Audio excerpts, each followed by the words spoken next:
Donc l'immunothérapie en cancéro-gynécologique, et c'est Élise Deluche qui va nous faire une explication de comment ça marche. Donc, bonjour à tous. Donc, je suis oncologue médicale à Limoges et je vais vous parler de l'immunothérapie dans les cancers gynéco en essayant d'être très pratique et pragmatique en fait sur comment en fait l'immunothérapie s'implante en oncogynéco. Donc mes conflits d'intérêts. Donc quelle est la place de l'immunothérapie? Globalement, l'immunothérapie en oncologie. En oncologie médicale. Donc comme vous le voyez sur cette diapo, il y a un écho. Initialement, c'est la chimiothérapie qui a été développée car fondée en fonction des types histologiques. Non, je sais pas. Donc du coup, la place de l'immunothérapie aujourd'hui se positionne de manière assez récente. Finalement, c'est que dans les années 2010 qu'on a pu constater qu'on implémentait l'immunothérapie. Globalement, ça passe après les thérapies ciblées en termes de développement. Et il faut se retenir que c'est essentiellement en situation métastatique que se développe aujourd'hui l'immunothérapie. On verra maintenant, il y a quelques immunothérapies qui peuvent être utilisées en situation néoadjuvante et adjuvante, mais c'est quand même relativement marginal. Donc il y a un changement de paradigme qui fait qu'aujourd'hui, au lieu de cibler la cellule tumorale, on va plutôt cibler les lymphocytes, c'est-à-dire le micro-environnement tumoral. Donc il y a plusieurs types d'immunothérapie. Si on veut faire de manière simple, il y a l'immunothérapie passive qui est le fait en fait d'apporter une nouvelle réponse immunitaire au patient, et l'immunothérapie active qui est d'amplifier une réponse immunitaire qui existe déjà. Et après, on peut rescinder en non spécifique et spécifique. Donc, je ne vais pas vous parler de l'immunothérapie non spécifique parce qu'actuellement, il n'y a pas, même s'il y a des études en cours, il n'y a pas aujourd'hui de médicaments qu'on utilise en routine. Et je vais vous parler plutôt de l'immunothérapie spécifique avec les étoiles, les 3 points d'intérêt qui sont l'immunothérapie immunité adoptive. Donc, c'est un terme un peu compliqué pour dire qu'en gros, on va se servir des lymphocytes T du patient, les reconditionner, les réinjecter au patient pour obtenir une réponse immunitaire. Et donc, il y a 2 parties que l'on va voir, les TILS et les CARS. Et après, il y a l'immunothérapie active spécifique. Donc, vous connaissez la vaccination, mais je voulais vous parler un tout petit peu de la vaccination thérapeutique. Et puis, le gros module qui est l'immunomodulateur, donc avec les immune checkpoints. Et donc, c'est effectivement aujourd'hui là où il y a le plus d'avancées thérapeutiques en oncogynéco. Donc, on va commencer tout d'abord avec les TILS. Donc, que sont les TILS? C'est pour Tumor Infiltrating Lymphocytes. Donc, c'est les lymphocytes qui sont présents soit au niveau de la tumeur, soit dans le stroma de la tumeur. Donc là, vous avez 2 exemples. Ici, sur une coupe HES, un fort infiltrat lymphocytaire et avec le marquage immunohisto qui va en regard. Et en bas, une tumeur qui est faiblement riche en lymphocytes et pareil avec son marquage immuno. Alors pourquoi c'est important? Dans le cancer du sein, notamment, on sait que les tumeurs qui sont HER2 positives ou triple négatives vont être très fortement riches en TILS. Et pourquoi c'est important d'avoir cette donnée-là? Eh bien parce qu'aujourd'hui, on sait que les TILS, quand ils sont présents dans ce type de tumeur, vont modifier la survie spontanée de ces patientes. Donc si on reprend les 2 images que je vous ai montrées, c'était ici d'une publication qui a été publiée en 2019, on voit que les patientes qui ont un cancer triple négatif et qui ont un fort infiltrat lymphocytaire vont avoir une survie spontanée qui va être meilleure que celles qui ont un faible envahissement par TILS. Alors, pourquoi c'est important dans les triples négatifs? Vous savez qu'on traite systématiquement les patientes par une chimiothérapie. Et donc, on se dit que ces patientes-là, peut-être, on pourrait envisager une désescalade thérapeutique lorsqu'on retrouve un fort infiltrat lymphocytaire. Dans les cancers de l'ovaire, ça a été aussi montré que le fait d'avoir des fortes concentrations de TILS améliorait la survie spontanée de ces patientes. Mais aujourd'hui, on ne peut pas dire qu'en thérapeutique, on puisse s'en servir en routine. C'est juste un constat que l'on fait. Et dans le cancer du sein, on va le voir, il y a des algorithmes qui se développent qui vont permettre, quand il y a une contre-indication à une chimiothérapie ou qu'on hésite sur l'indication de chimiothérapie dans des cancers triple négatifs, eh bien, le fait d'avoir des forts infiltrats lymphocytaires permet de se dire que peut-être on peut désescalader. Alors, c'est absolument pas de dire on utilise cette application et on fait une désescalade du traitement, mais quand il y a des cas un petit peu litigieux de gens peut-être âgés qui ont des contre-indications à faire un traitement de chimiothérapie, si elles ont un fort infiltrat lymphocytaire, on peut quand même se rassurer par rapport à leur espérance de vie. Donc, il y a un groupe international qui travaille spécifiquement sur les TILS. Donc là, je vous ai mis les références Internet où vous pouvez consulter cette application. On rentre différents paramètres, l'âge, les facteurs biologiques de la tumeur, et ça permet d'avoir une estimation de la survie de la patiente. Après, de manière plus pratique, est-ce qu'on pourrait se servir de ces TILS pour traiter les patients? La réponse est oui. Donc, il n'y a pas beaucoup de données dessus, pas en oncogynéco, mais je vais quand même vous montrer dans le mélanome. L'idée, c'est qu'on va faire une biopsie, on va récupérer les lymphocytes du patient, on va les reconditionner pour les optimiser. On va faire une chimiothérapie immunosuppressive à la patiente, en fait, comme un système de greffe pour enlever toutes les cellules immunitaires et on va réinjecter les TILS. Et donc, quels sont les résultats? Donc, c'est ce patient qui avait un mélanome. Vous voyez, il avait sa tumeur mélanocytaire qui était située ici. On va injecter les TILS et au bout de 12 jours, il n'y a plus du tout de lésions cancéreuses. L'intérêt de ce traitement, c'est que c'est one shot, puisqu'après, les lymphocytes en fait, vont se redévelopper dans le corps et on n'a pas besoin de refaire d'injection de TILS. Et vous voyez qu'à 3 ans, les réponses existent toujours au niveau du foie ou au niveau local. Pour vous dire qu'il y a des essais cliniques justement qui se développent dans les TILS. Donc là, je vous ai entouré, il y en a quelques-uns dans l'ovaire essentiellement, il y en a dans le sein, et il y en a très peu dans l'endomètre. Mais voilà, c'est quelque chose qui est en train de se développer, cette notion d'optimisation du système immunitaire via les TILS. La deuxième partie, c'est les CARS ou les CAR T-cells. Vous en avez peut-être déjà entendu parler en hématologie, c'est là où c'est le plus développé. Alors, que sont les CARS? En fait, c'est le fait de créer des récepteurs et des protéines hybrides en couplant une donnée intratumorale une partie intracellulaire qui est dérivée du lymphocyte T et une partie extracellulaire qui est dérivée des anticorps. Alors, pourquoi on fait cette construction? C'est pour pouvoir détecter plus d'antigènes. Je ne sais pas si vous vous rappelez vos cours d'immunohisto ou d'immunologie quand on était à la fac. L'idée, c'était que pour que les lymphocytes T s'activent, il fallait que la tumeur présente son antigène à une cellule présentatrice d'antigène, qu'elle ait elle-même activé les lymphocytes T. Et bien, avec ce système de CARS, on n'a plus besoin de cette cellule présentatrice d'antigène. Le lymphocyte va être capable de détecter lui-même dans l'environnement les antigènes en lien avec la tumeur, ce qui permet de détecter beaucoup plus de tumeurs et d'être beaucoup plus efficace puisqu'on va coupler les anticorps monoclonaux avec les voies d'activation des lymphocytes T. Donc pareil, c'est le même principe que les TILS. Comment on va faire? On va prélever les lymphocytes, on va créer en laboratoire cette protéine hybride qui va combiner lymphocytes T et anticorps. On va les faire grandir, on fait une chimiothérapie immunosuppressive aux patients pour dépléter le corps des cellules immunitaires et on réinjecte les CARS. Et pareil, c'est one shot. Et donc en hémato, c'est très connu puisque maintenant on s'en sert beaucoup plus dans certaines pathologies, notamment les lymphomes. Alors, le problème de cette fabrication, c'est que ça coûte très cher, ça coûte 350 000 €, c'est essentiellement fabriqué aux États-Unis, et le délai pour obtenir ces protéines hybrides, c'est à peu près 1 mois. Donc là, je vous ai parlé de l'hémato. Qu'en est-il en oncogynéco? Donc pour l'instant, les résultats sont plutôt décevants. On a essayé dans le sein, on a essayé dans l'ovaire. Pour l'instant, on n'a pas encore de données qui permettent de dire que les CARS pourraient être utilisables dans l'immédiat. Mais il y a énormément d'études là que je vous ai listées, que ce soit dans le cancer du sein ou dans les cancers, notamment de l'ovaire, où on essaye d'utiliser cette nouvelle technique pour essayer d'avoir des meilleures réponses à nos patients. Donc là, on a vu l'immunité passive, donc vous avez bien compris, c'est le fait d'apporter des éléments différents en recombinant en fait l'immunité du patient. C'est pas vraiment son immunité qu'on utilise de prime abord. Et après, on va avoir l'autre immunité qui est l'immunité active, où là, l'objectif, c'est d'amplifier la réponse immunitaire. Donc, juste un très bref mot sur la vaccination, parce que je pense que vous connaissez très bien les vaccinations HPV. Juste pour vous rappeler qu'il y a 7 types de virus pour lesquels on peut développer, a priori, des vaccins, mais qu'il n'y en a que 2 pour lesquels on a actuellement des vaccins à visée préventive, donc l'HPV et l'HBV. Donc, vous allez vous dire, mais est-ce que finalement, il existe actuellement des vaccins thérapeutiques? Donc, aujourd'hui, la réponse est oui. Alors, je sais que ça n'a rien à voir avec l'oncogynéco, mais c'est pour que vous le sachiez qu'il existe un vaccin thérapeutique dans le cancer de prostate, qui aujourd'hui est le seul vaccin qui est commercialisé et utilisable. Alors, on l'utilise très peu, puisque c'est un process qui coûte relativement cher et qui est compliqué à mettre en œuvre. Mais en tout cas, il existe et on pourrait l'utiliser dans ces indications. Qu'en est-il en oncogynéco? Donc, une des pistes les plus prometteuses, c'est les vaccins thérapeutiques dans le cancer du col, notamment dans les lésions intra-épithéliales. Donc, il y a pas mal d'études qui se développent et on espère pouvoir avoir un jour un vaccin thérapeutique, là pas préventif, dans le cadre des cancers du col. On va passer au plus gros module qui est l'immunothérapie. Donc, ce que vous entendez le plus parler en congrès, finalement, c'est cette partie-là, avec ce qu'on appelle les immunomodulateurs ou inhibiteurs des checkpoints immunitaires. Alors, comment ça fonctionne? En gros, votre lymphocyte T, on est d'accord que pour qu'il y ait un cancer, il faut qu'à un moment, il n'ait pas été activé, parce que sinon, il aurait détruit les cellules tumorales. Donc, il y a 2 parties dans votre lymphocyte.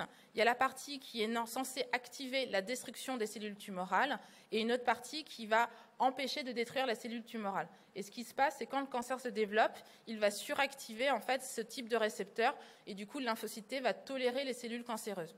Donc, nous, ce que l'on va faire, c'est utiliser des anticorps qui vont inhiber cette action inhibitrice. Donc, en gros, moins par mois, ça fait plus. Et donc, le lymphocyte, grâce aux anticorps qu'on va utiliser, va retrouver sa fonction de destruction de la cellule tumorale. Alors, j'ai traité sous forme de 5 points clés, puisqu'on ne peut pas faire toute l'immunothérapie en moins de 20 minutes. La première question, c'est est-ce que les cancers sont tous égaux face à l'utilisation de l'immunothérapie? Parce qu'on en parle beaucoup et on a l'impression que tous les cancers peuvent être traités par l'immunothérapie.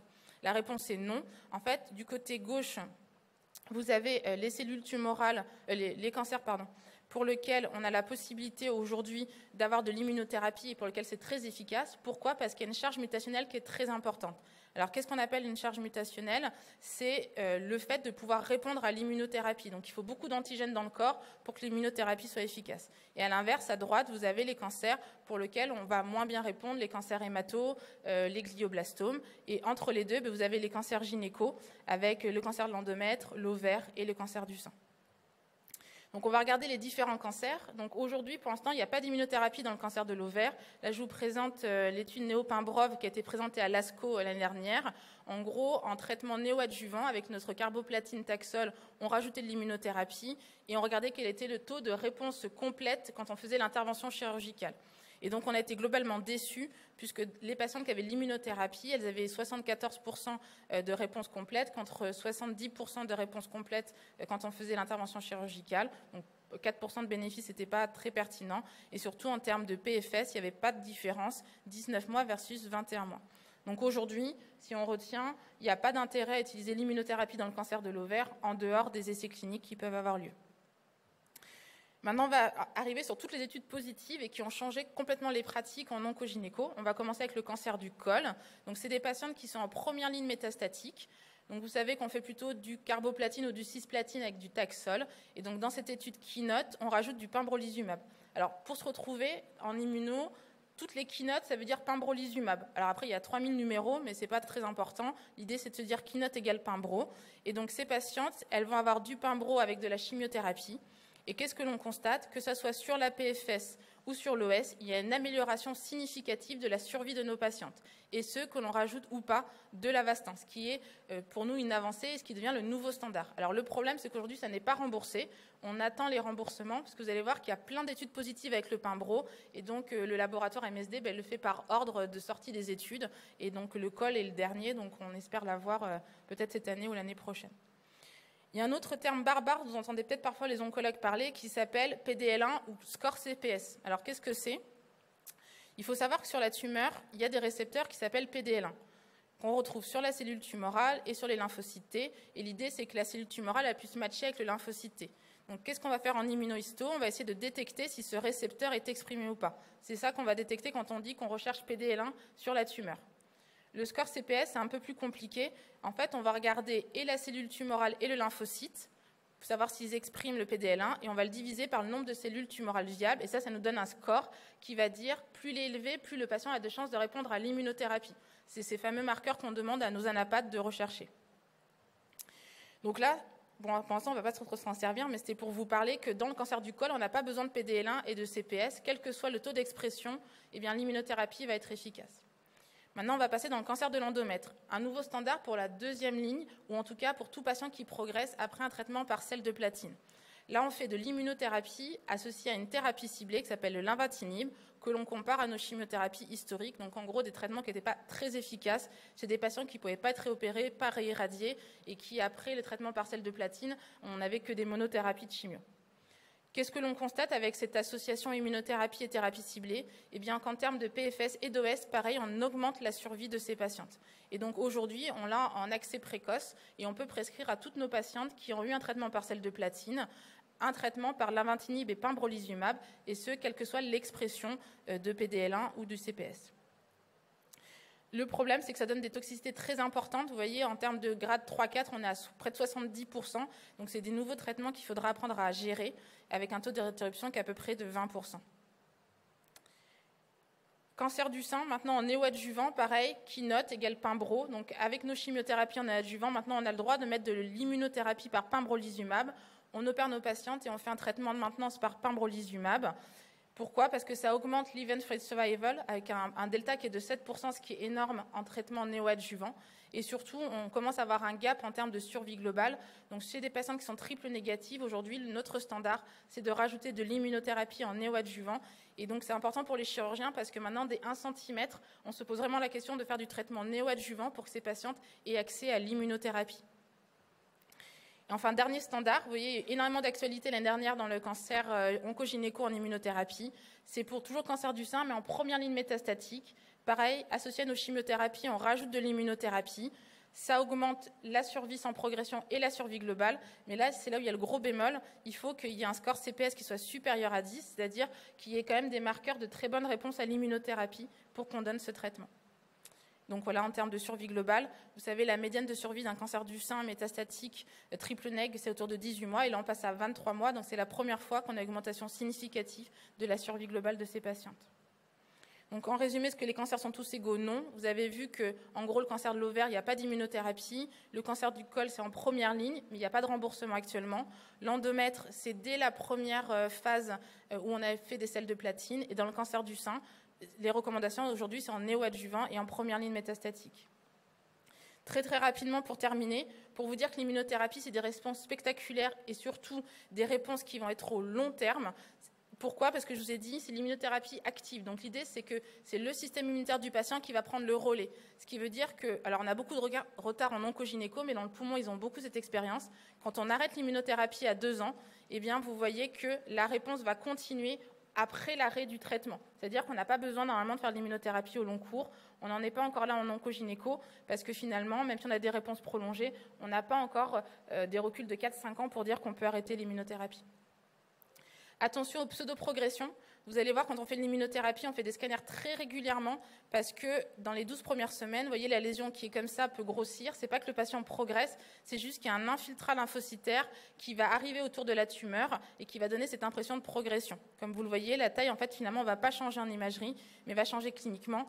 Et par la suite, en fait, il va y avoir une diminution, voire une régression complète de la maladie. Et c'est pour ça que les radiologues utilisent des nouveaux critères qui s'appellent des IRECIST pour immunothérapie avec les critères RECIST. Et enfin, pour terminer, aujourd'hui, on n'a pas de biomarqueurs. Vous avez vu, il y a certaines fois, je vous dis, on fait le CPS, des fois, on ne le fait pas. Vous avez entendu parler tout à l'heure de MSI dans le cancer de l'endomètre. Aujourd'hui, on ne sait pas très bien quels sont les marqueurs.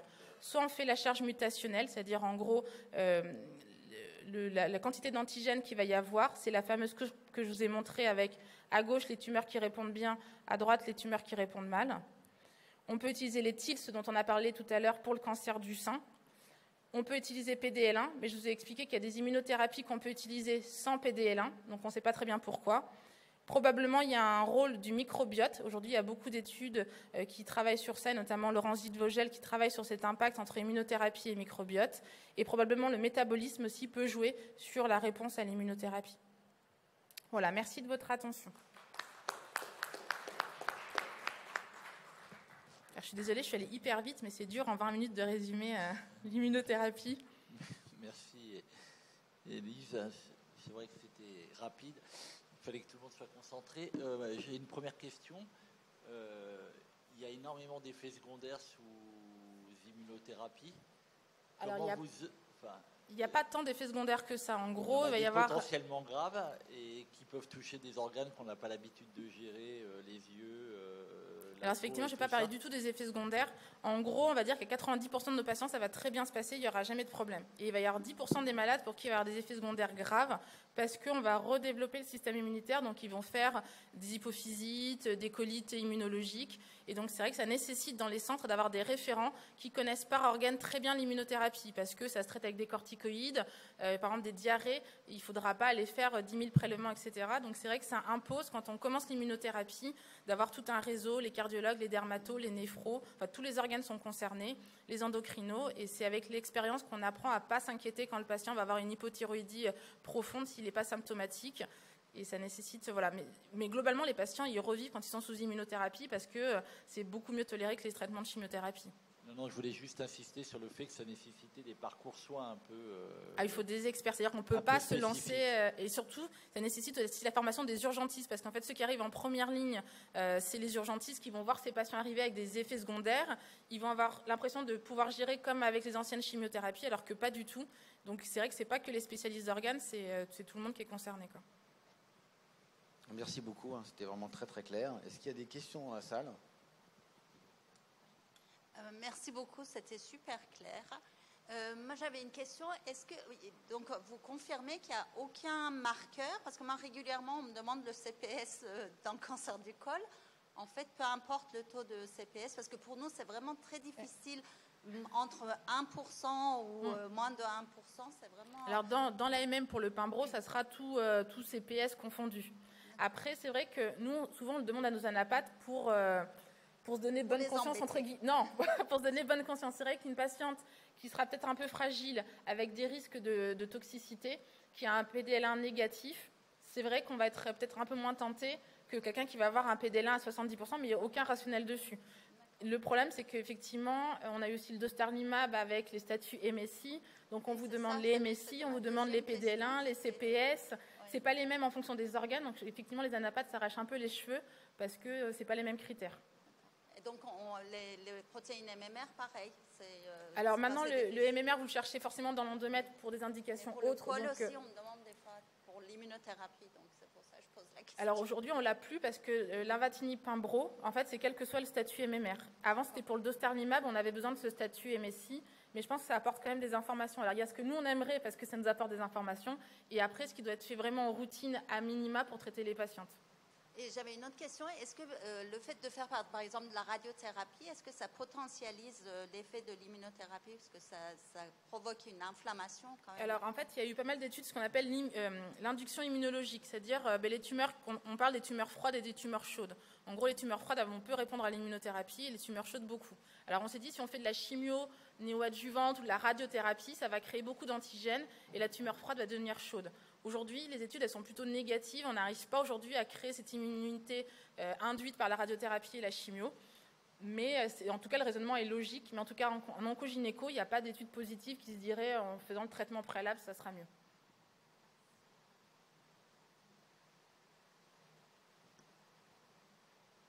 Est-ce qu'il y a d'autres questions ? Là, ta vision, juste une dernière question, ta vision à très court terme, les développements de l'immunothérapie en gynéco, c'est quoi? C'est col endomètre? Alors, c'est col endomètre, oui. Alors après, on attend là, les résultats d'Atezolac en néoadjuvant. Pour l'instant, alors moi, le peu de patients que j'ai eu, j'ai pas eu l'impression que c'était extraordinaire les résultats d'immunothérapie. Mais après, voilà, c'est que sur mon ressenti. Et là, effectivement, vous voyez, c'est que sur le métastatique. Donc aujourd'hui, à part le poumon et le sein, tous les autres organes d'immunothérapie n'arrivent pas en situation adjuvante et néoadjuvante. Donc je pense qu'on l'aura vraiment en métastatique, à moins de trouver d'autres combinaisons. L'ovaire, pour l'instant, c'est tout négatif. On n'a pas de données positives. Après, c'est vrai qu'il y a tellement les PARP qui prennent beaucoup de place. Est-ce qu'on arrivera vraiment... Alors, on essaie de faire des combos immunothérapie PARP, mais est-ce que ce n'est pas le PARP, en fait, qui va faire que les patients vont mieux répondre que vraiment l'immunothérapie seule?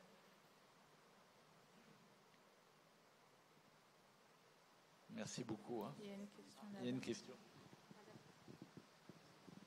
Merci. Je voudrais savoir donc si chez les patients triple négatifs ou R2+, vous utilisez systématiquement maintenant l'immunothérapie, comme vous avez dit, en plus de la chimio en néoadjuvant ou pas?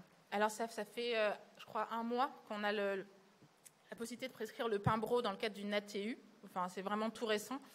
Et en fait, ça va complètement changer nos pratiques parce qu'en fait, pour avoir l'immunothérapie, il faut faire des sels de platine qu'on ne faisait absolument pas dans la prise en charge des cancers triple négatifs.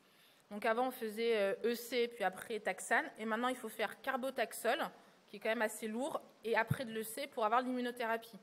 Donc c'est vrai que ça change complètement le paradigme, parce que c'est-à-dire que dès 1 cm maintenant, c'est plus de la chire normalement, c'est de l'immunothérapie. Mais toutes les patientes ne pourront pas supporter un carbotaxol et après un EC derrière. Donc oui, en théorie, on peut l'avoir. Après, en pratique, nous, on commence juste, c'est un peu costaud, quoi. Donc il faut bien sélectionner, et c'est là où on demande le fameux, même si ce n'est pas autorisé, enfin, ça ne dépend pas du score PDL1, Mais c'est vrai qu'une patiente qui va être PD-L1 négative, triple nég, un peu fragile, on ne va pas forcément lui faire l'immunothérapie parce qu'on va se dire entre les toxicités et le bénéfice qu'elle va en avoir, ça sera peut-être faible. Si elle est PD-L1 70%, on raisonnera un petit peu différemment. Mais pareil, ce n'est pas un rationnel, c'est plus du feeling et de l'organisation. Mais voilà, on peut le faire dès maintenant, l'immunothérapie.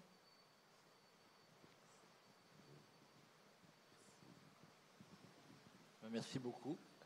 Et on va passer à la présentation suivante sur la cytoréduction ovarienne et les filières RAC avec le docteur Gertich ou Madame Ferraro, les deux.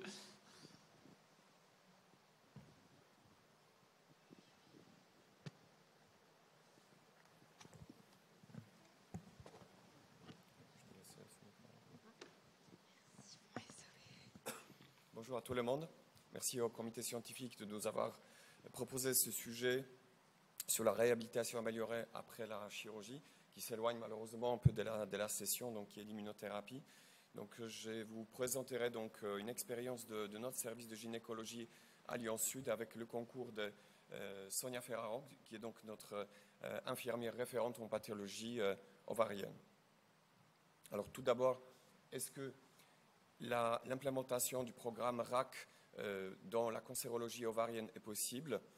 Non seulement c'est possible, mais en plus c'est recommandé. Donc, ce qui est donc la référence actuellement en vigueur, donc c'est les recommandations de la Haute Autorité de Santé publiées en 2016. Ensuite, la Société européenne de RAC qui a publié en 2 parties les recommandations en 2020, et donc la Société d'oncologie gynécologique qui a publié ses recommandations en 2021. En ayant étudié donc ces recommandations au sein de notre service, nous avons établi des objectifs de notre filière de la prise en charge en cytoréduction ovarienne.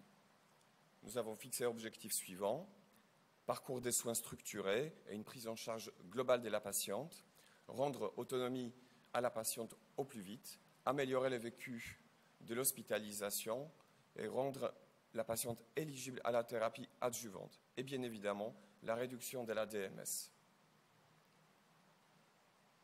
À partir de ces objectifs, nous avons donc travaillé sur des thèmes de notre filière et en l'occurrence activité physique, mobilisation, nutrition, respiration, douleur, la prise en charge psychologique et sociale. En préopératoire, on attache beaucoup d'importance au dépistage de la dénutrition. C'est très simple: peser la patiente, demander un bilan nutritionnel comprenant la préalbumine, albumine, demander la numération formule sanguine en même temps pour dépister l'anémie. Et donc, on s'acharne aussi à évaluer donc l'évolution pondérale sur 1 voire 6 mois en fonction de l'état général de la patiente. On se sert bien évidemment de l'arbre décisionnel de l'HAS qui détermine si la patiente elle est dénutrie, si la dénutrition elle est confirmée, est-ce qu'elle est modérée ou sévère. En cas de dépistage positif de dénutrition, on met en place immédiatement les compléments oraux et en cas de cas particulier, on mettra en place également une alimentation entérale ou parentérale avec le concours des prestataires externes. À notre consultation de chirurgie, en amont de la chirurgie des cytoréductions, on adosse la consultation avec l'infirmière de RAC, plus ou moins avec le concours de moniteurs d'activité physique adaptés. On va sensibiliser donc la patiente à augmenter la capacité pulmonaire avec ces appareils que vous connaissez, spiromètre d'incitation, et on va sensibiliser également à l'activité sportive régulière et toujours adaptée à l'état général de la patiente. À l'anamnèse également, on recherche systématiquement l'anxiété, dépression, troubles du sommeil, douleurs aiguës, douleurs chroniques qu'il va falloir prendre en charge de manière spécifique. Et aussi, on va dépister des difficultés sociales qui nous permettront d'anticiper un séjour en structure de soins et de rééducation. Au niveau chirurgical, comment on peut agir pour réduire les éléments qui vont retarder la convalescence de la patiente? Au niveau anesthésique, on va lutter contre le stress préopératoire métabolique et on va lutter contre le jeûne prolongé en administrant par exemple Nutricia Préop, qui est donc une boisson très sucrée administrée à 6 heures du matin, c'est-à-dire 2 ou 3 heures en amont de départ de la patiente au bloc opératoire. On va lutter contre l'hypothermie, l'acidose, l'hypoxie et l'hypervolémie avec le remplissage vasculaire adapté par mon collègue anesthésiste. Pareil pour les nausées et la douleur en post-opératoire immédiat avec une prise en charge immédiate en salle de réveil. Et tout au long de l'intervention chirurgicale, on va faire réaliser des manœuvres de recrutement alvéolaire approximativement toutes les 60 minutes.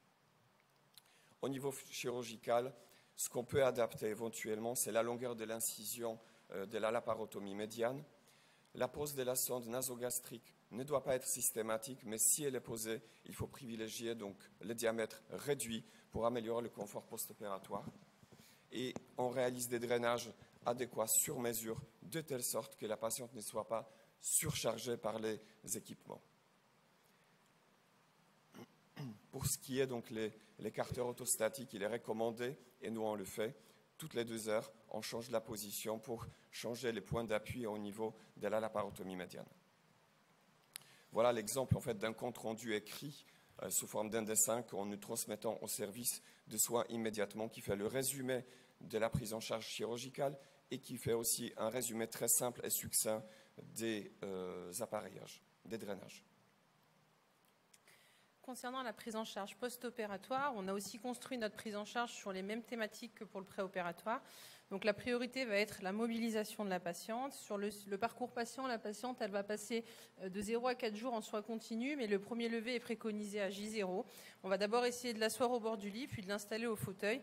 Et la récupération physique et la mobilisation va s'accentuer avec le retour en service, avec une prise en charge kinésithérapie 2 fois par jour, le matin et l'après-midi, bien sûr selon la tolérance de la patiente. On a mis en place en fait au sein de l'hôpital Lyon-Sud un parcours, ce qu'on appelle un parcours de RAC, qui est un parcours de marche, qui est représenté par les photos que vous voyez ici sur l'écran. Il y a un point de départ qui est le rond bleu et avec un schéma en fait de parcours tout au long du service et tout au long des services adjacents, qui vont permettre en fait d'avoir un parcours selon la distance, pour que les patientes puissent avoir un parcours de référence pour s'entraîner et pour continuer à marcher avec les familles, avec des petits slogans un petit peu motivants. Au niveau de la nutrition, on essaie d'avoir une sonde nasogastrique non systématique qui est vraiment adaptée au geste chirurgical, et auquel cas, si elle y est, on essaie de l'enlever assez rapidement pour reprendre une alimentation et au moins une reprise des boissons dès J1. Puis l'alimentation solide se fait dans les premiers jours post-opératoires selon les gestes chirurgicaux qui ont été réalisés. On apporte un œil particulier sur la surveillance du bilan nutritionnel, sur le risque de dénutrition qui est quasi systématique pour toutes les patientes opérées du cancer de l'ovaire en cytoréduction. Pour ça, on va faire une prise de sang biologique, une prise de sang toutes les semaines, qu'on va mettre en lien avec une pesée 2 fois par semaine, mettre en lien également avec un recueil alimentaire dès que la patiente est autorisée à manger une alimentation complète. Et avec tous ces éléments, on demandera l'avis de notre diététicienne pour pouvoir adapter au mieux la reprise alimentaire de la patiente. On va aussi du coup avoir besoin d'alimentation parentérale, auquel cas la dénutrition est importante, ou de compléments nutritionnels oraux si la patiente est capable de pouvoir les prendre péros. Une alimentation entérale également sur une sonde d'alimentation peut être aussi indiquée dans de rares cas de dénutrition, auquel cas on demandera l'avis plutôt des nutritionnistes pour le mettre en place. Et au sein du service, on a essayé de travailler sur l'amélioration de la prise alimentaire. Donc on va proposer aux patientes une alimentation à l'assiette, plutôt personnalisée en fonction des goûts. Et l'intégralité de l'équipe soignante est sensibilisée à ça, proposer des collations régulièrement dans la journée, espacer les repas. Au niveau de la récupération de la capacité pulmonaire, ça c'est quelque chose de vital. C'est des patientes qui vont rester alitées un long moment en réanimation. Donc on va pouvoir travailler sur la respiration dès le J1. Et ça va être accentué dès le retour en service avec une kiné respiratoire 2 fois par jour, y compris le week-end. Un sevrage en O2 dès que possible pour pouvoir avoir une autonomie pour la patiente très rapidement. On va lui demander de faire des exercices quotidiens du coup avec le spiromètre et idéalement le faire toutes les heures. Autre facteur dont on prend en charge assez rapidement, ça va être la prise en charge de la douleur qui va se décliner selon 2 éléments. Donc la prise en charge médicamenteuse, Dans les recommandations, on préconise d'éviter les morphiniques en première intention, plutôt partir sur une anesthésie loco-régionale. En tout cas, c'est le choix qui a été fait au sein de notre centre. Donc, ça sera plutôt une péridurale thoracique qui sera en première intention sans morphine, plutôt avec un anesthésique local de naropéine et composé de sulfentanyl, et des antalgiques par voie systémique qui seront plutôt des antalgiques de palier 1, plus ou moins des anti-inflammatoires si les gestes chirurgicaux le permettent, et bien sûr en dernière intention des morphiniques. On essaie d'administrer le moins possible de tramadol parce qu'on s'est rendu compte qu'il avait plutôt une mauvaise tolérance malgré son efficacité qui reste quand même importante, mais la tolérance de la morphine était quand même plus... Et la tolérance de la morphine est quand même est quand même mieux. Une prise en charge aussi tout un volet non médicamenteux de la douleur qui passe par l'évaluation des causes de la douleur. On s'est rendu compte principalement qu'il y avait des douleurs effectivement nociceptives dues à la chirurgie, mais aussi des douleurs psychogènes dues à une annonce de diagnostic précoce et une prise en charge très rapide et qui pouvaient être aussi associées à un mal-être.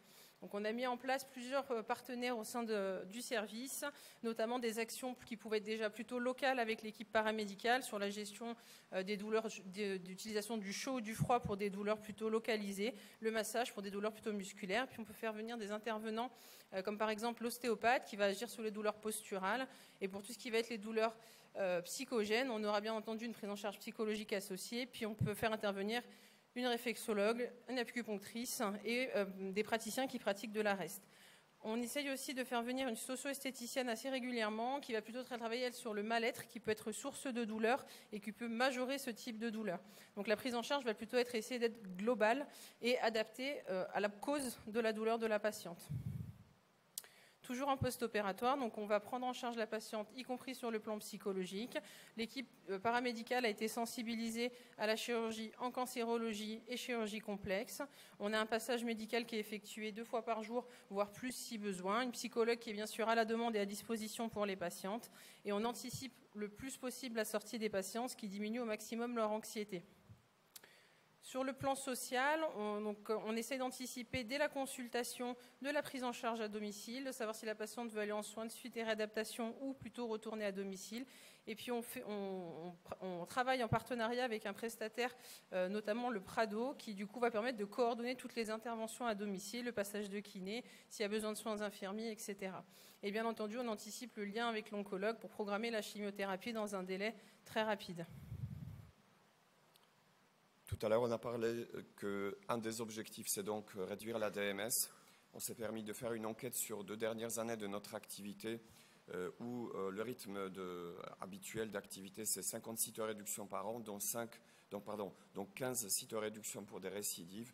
Et le DMS qu'on a calculé est aux alentours de 15 jours et demi. Je pense qu'on peut faire mieux. Pourquoi on n'a pas pu faire mieux? Parce que on est quand même relativement heurté à des délais d'attente dans des structures de soins, des rééducations, qui sont rallongés. Et donc, du coup, automatiquement, la patiente reste plus longtemps en hospitalisation. On est un tout petit peu bloqué dans l'implémentation de RAC dès le J1, J2, tout simplement parce que la patiente, elle n'est pas dans notre service de chirurgie conventionnelle. Et puis, comme je pense plein d'autres équipes en France, on a été bousculé par des nombreux changements d'équipes paramédicales pendant la pandémie Covid-19. Alors, suite à notre expérience, donc on a identifié des facteurs favorisant l'implémentation de programmes RAC. Alors, ce qui favorise, c'est d'avoir un parcours très clair, réfléchi à chaque étape. Nous l'avons amélioré tout particulièrement sur les 18 derniers mois. On a formalisé cette prise en charge sous forme de protocoles écrits, informatisés et facilement accessibles pour les paramédicaux et pour les médicaux. Et donc, nous avons sensibilisé à plusieurs reprises l'ensemble de l'équipe, chirurgiens, anesthésistes, les IDE et ASD du service, les infirmières de coordination, de RAC, stomathérapeutes, diététiciennes, kinésithérapeutes, nutritionnistes, psychologues et sans oublier les secrétaires. Ce qui limite très certainement le RAC, c'est l'adhésion incomplète des patientes et tout particulièrement compte tenu de l'état gériatrique. Ce qui limite, c'est le manque ou la voire absence de formation exhaustive des équipes paramédicales, manque de moyens humains et matériels. Dans notre service, nous n'avons que 0,5 de temps de travail IDE-RAC. on souhaiterait en avoir plus. Ce qui manque également, c'est la salle de réhabilitation qui est dédiée dans l'enceinte du service d'hospitalisation conventionnelle. Et puis bien évidemment, RAC, c'est une activité qui est très consommatrice de temps, non seulement auprès des patientes, mais aussi auprès des soignants, et on parle ici de la formation. Les perspectives d'amélioration, c'est donc la création d'un livret qui va regrouper toutes les informations nécessaires à la prise en charge, qui explique toutes les étapes de la prise en charge, l'ouverture imminente de la salle de réhabilitation équipée de tapis de marche, vélo d'appartement. On va systématiser le recours à la plateforme Prado, dont nous connaissons maintenant l'efficacité. Et puis, on développera davantage la filière, incluant SSR 2 jours ou 2 semaines au décours de l'hospitalisation conventionnelle. Et pour finir, voilà la petite victoire de cette patiente qui a bénéficié d'une chirurgie de cytoréduction pendant 7 heures et a pu quitter notre service à Genève, entre autres grâce à un programme de RAC. Merci de votre attention.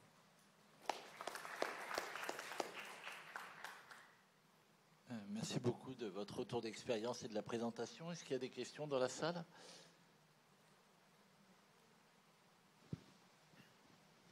Merci beaucoup pour votre présentation. J'ai 2 questions. La première, c'est pourquoi est-ce qu'il reste aussi longtemps en soins continus ? Première question. Et à quel moment vous enlevez les sondes urinaires ? Alors, pour ce qui est de la sonde urinaire, nous, on l'enlève le jour de l'ablation du cathéter de périturale ou le lendemain.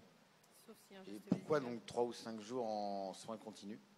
C'est principalement le jugement en fait, des anesthésistes réanimateurs qui décident à quel moment en fait, ils arrêtent les VNI. Souvent, en fait, le critère majeur en fait, qui prolonge l'hospitalisation en soins continus, c'est la nécessité qui est jugée par les réanimateurs de continuer les VNI. À partir du moment où on arrête VNI, la patiente passe en fait, dans le service de chirurgie conventionnelle et c'est nous qui la prenons en charge. Mais on essaie de ne pas trop intervenir sur maintenir ou pas les VNI.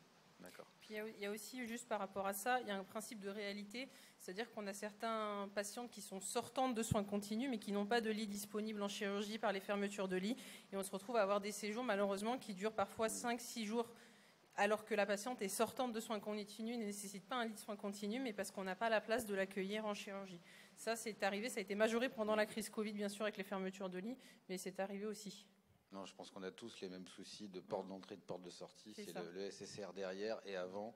Alors chez nous, c'est le soin continu qui pose problème, pas le service. Mais chez vous, c'est le service. Enfin, les problèmes de lit sont un problème majeur, ça c'est sûr. Et d'autre part, vous avez combien de kinés dans le service ? Que nous, on ne pourrait pas faire ça. Et ben nous, on a une kiné en fait qui est à temps plein. Qui s'occupe, donc notre unité fait 20, pendant la fermeture fait 20 lits, et, normalement on est censé avoir 22 ou 24 lits, et cette kiné en fait est à temps plein, assure tout le service, et elle travaille du lundi au vendredi, et puis le week-end c'est l'équipe paramédicale qui prend le relais juste sur la mobilisation, puisque la kiné respiratoire fait partie des obligations en fait des kinés le week-end, et du coup notre kiné elle fait le matin et l'après-midi, et nous on prend le relais le week-end en fait. Merci. Vous avez de la chance pour les kinés en tout cas. Nous, c'est la kiné respi, le reste, c'est très très compliqué après. Alors on s'est battu. On n'avait pas ce temps à 100%. Beaucoup et lourdement insisté, oui. C'est une prise en charge qui s'étale sur combien de temps ? Parce que autant je trouve que ces projets-là, c'est relativement concevable en chimiothérapie néoadjuvante, en chirurgie première, chez les patients de dénutrie, on a énormément de mal à activer tout le monde en peu de temps. Vous y arrivez ? En fait, on essaye déjà, impliquer déjà l'infirmière de RAC dès la première consultation, dès qu'on parle déjà de la célioscopie diagnostique. On a déjà, le dossier qui arrive au secrétariat, on voit ce qui est dans l'imagerie, etc.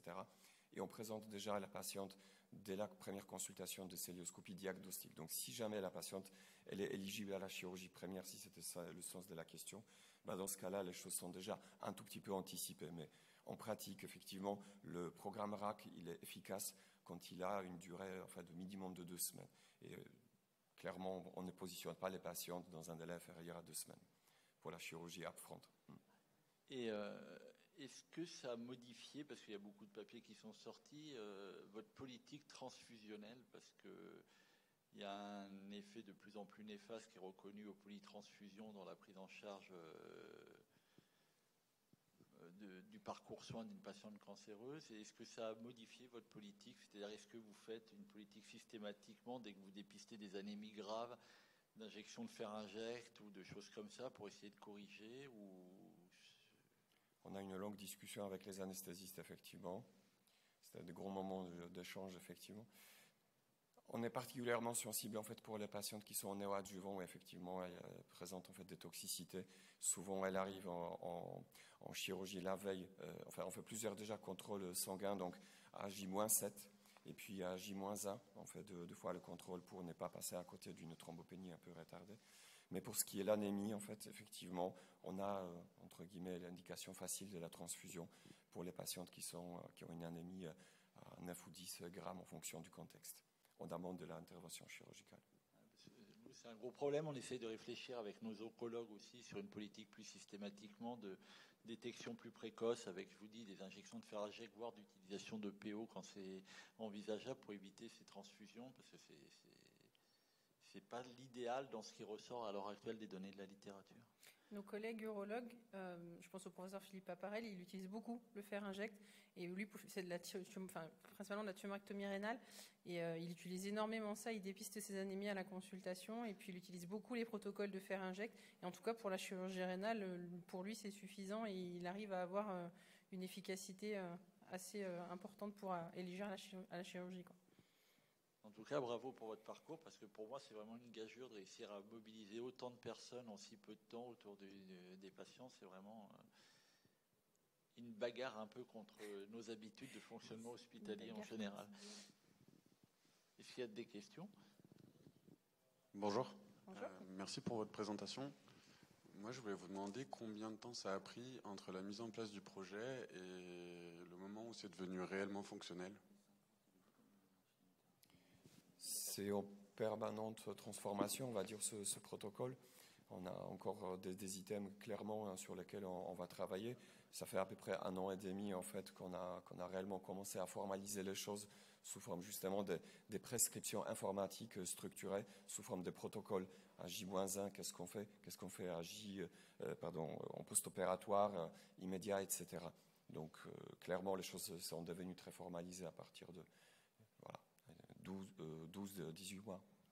Par contre, on a eu effectivement une grosse phase de purement réflexion qui a été vraiment de structurer chaque étape, de revoir toute la documentation, d'essayer d'aller se cibler sur un parcours de soins qui soit structuré. On parle d'une pathologie qu'on découvre assez subitement. 95% de nos patientes ne s'y attendent pas et du jour au lendemain, on leur annonce un parcours de soins qui est la montagne de l'Everest. Donc il a fallu vraiment qu'on essaye de travailler à toutes les étapes avec les moyens qu'on avait initialement, qui ne sont pas les moyens qu'on a maintenant quand on a commencé il y a 3 ans. Et après, il a fallu argumenter pour pouvoir avoir ces moyens-là et essayer de se battre pour avoir ce qu'il fallait, quoi. Mais ça a été très compliqué au départ d'un point de vue purement cérébral, de tout réfléchir et d'anticiper au mieux. Et comme Vitol l'a dit, ça se remodifie au fur et à mesure. En fait, on rajoute dans la prise en charge au fur et à mesure. Et sur les 54, donc on enlève les 45 en esthétique, il en reste 35. Il y avait combien de chimio néoalge et de chirurgie première? Je pense qu'on est à peu près à 70% en fait de néoadjuvants. Ouais, c'est ça. Donc c'est vrai que c'est quand même plus facile quand on a un peu de temps pour s'organiser. Et les cellulodiag donc initiales, vous les faites en ambu ou vous les faites en conventionnel? De manière systématique, en ambulatoire. On a quand même des patientes qui souhaitent passer une nuit à l'hospitalisation. On a des patientes qui nous sollicitent de territoires de plus de 100-150 km. Du coup, on commence à être un tout petit peu hors clou en fait, pour ce qui est la chirurgie ambulatoire. Mais systématiquement, on propose en ambulatoire, oui. D'accord, parce que je trouve que c'est une vraie question. Je ne sais pas ce que tu en penses, Frédéric, mais les patientes qui ont beaucoup d'acide, elles sont inconfortables. Et au moment du diagnostic, les lâcher aussi rapidement, nous, on a tendance parfois à les garder quand même une nuit pour rediscuter avec le lendemain, parce que ça fait beaucoup d'informations, il y a eu beaucoup de choses, ça a été très peu de temps après la consultation. Je trouve que ce n'est pas les candidates idéales pour l'ambulatoire. Enfin, personnellement, autant les cystoscopies d'évaluation après, ça c'est clair que oui, c'est l'idéal parce qu'elles sont dans le parcours de soins. Mais pour cette indication spécifique, moi j'aime bien les garder au moins une nuit. Je suis d'accord, effectivement, les patientes chez qui on a évacué 3 ou 4 litres d'acide, on va les garder, c'est clair. Merci beaucoup. D'autres questions dans la salle? Bon. Merci. Et puis